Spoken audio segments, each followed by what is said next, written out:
نہ پہاڑوں کی بلندی کو پہنچ سکتے ہو۔ یہ وہ 14 اصول تھے جن پر نبی صلی اللہ علیہ وسلم نے مدینے پہنچ کر اسلامی سماج اور اسلامی ریاست کی تعمیر فرمائی۔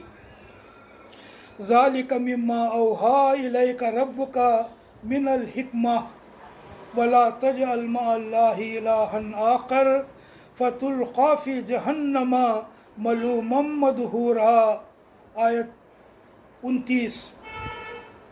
یہ وہ حکمت کی باتیں ہیں جو تیرے رب نے تجھ پر وحی کی ہیں، اور دیکھ اللہ کے ساتھ کوئی دوسرا معبود نہ بنا بیٹھ، ورنہ تو جہنم میں ڈال دیا جائے گا ملامت زدہ اور ہر بھلائی سے محروم ہو کر۔ یہ ہے معراج کا وہ پیغام جو سورہ بنی اسرائیل میں ہے۔ اللہ تعالی ہم سب کو غور و فکر اور اللہ اور رسول کی ہدایات پر عمل کرنے کی توفیق دے، آمین۔ وآخر دعوانا ان الحمد للہ رب العالمین۔